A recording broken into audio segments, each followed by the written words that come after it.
नमस्कार, alternative treatment में आपका स्वागत है। आज हम आपको बता रहे हैं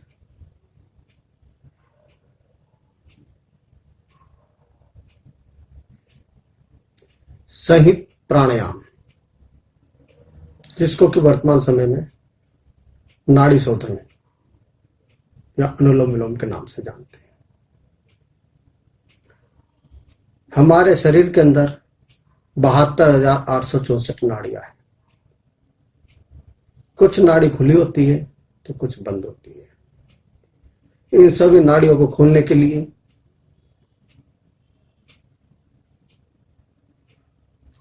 संहित प्राणायाम बहुत ही बढ़िया है।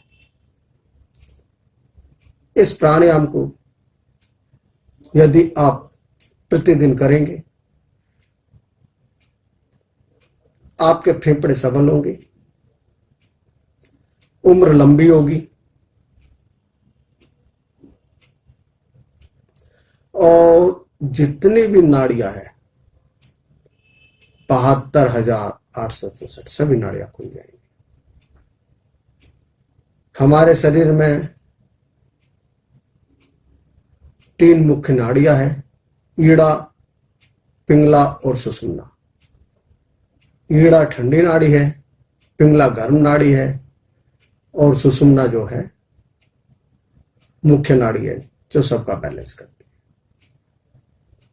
है। यदि हम सर्दी जनित रोगों से पीड़ित हैं तो ईड़ा नाड़ी को एक्टिव करना होगा। यदि गर्मी जनित रोगों से पीड़ित है तो ईड़ा नाड़ी को।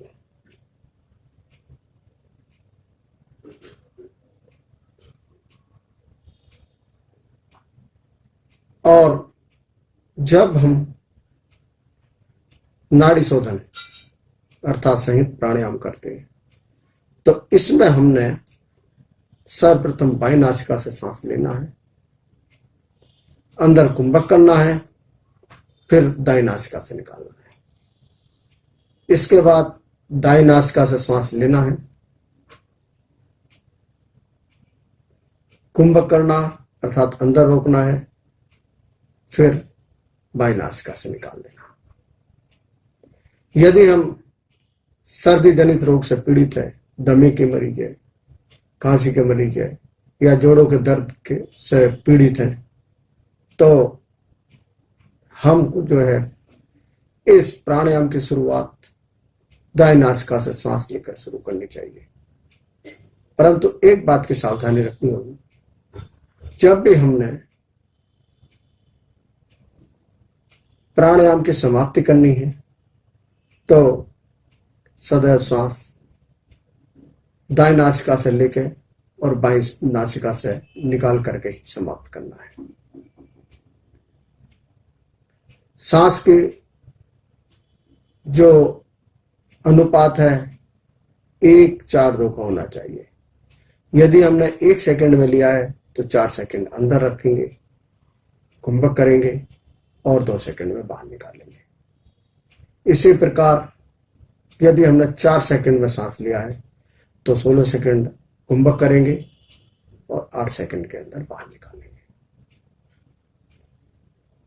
परंतु सांस लेने के समय एक चीज का हमने सदैव ध्यान रखना है कि हमें जो है हमेशा स्पाइनल कॉर्ड बिल्कुल सीधी होनी चाहिए, ना कि इस तरह से मुड़ी हुई। यदि इस तरह से मुड़ी होगी तो डायफ्राम ब्लॉक हो जाएगा। फिर हमारा जो श्वास लेते हैं उससे ऑक्सीजन जो है हमारी 7 चक्रों को भेजते हुए मूलाधार चक्र तक जाती है, वो नहीं जा पाएगी। वो नहीं जा पाएगी तो हमें पूर्ण लाभ नहीं हो पाएगा। इसलिए स्पाइनल कॉर्ड बिल्कुल सीधी रहनी चाहिए। चित्त एकाग्र होना चाहिए।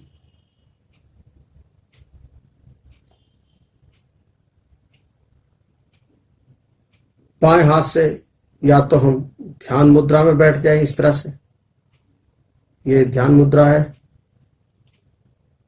या फिर इस तरह से भूमि स्पर्श मुद्रा में बैठ जाए। दोनों मुद्रा लगा सकते हैं। परंतु श्वास का ध्यान रखना है। यदि हम शुरू में श्वास को 1-4-2 के रेशो में नहीं ले सकते तो हमें इसको बराबर बढ़ाना पड़ेगा,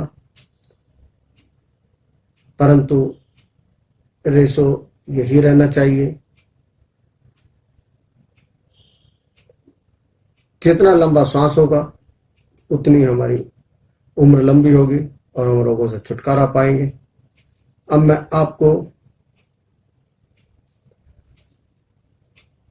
ये प्राणायाम करके बता रहा हूं। अगर सर्दी जनित रोग है तो हमने इस तरह से ये बंद करना है, ये प्रणव मुद्रा बना लेनी है। बाएं नासिका बंद करना है, दाएं नासिका से सांस लेना है, पूरा फेफड़ों के अंदर भरना है। जितनी देर में सांस लिया है उससे 4 गुना अंदर रोकना है।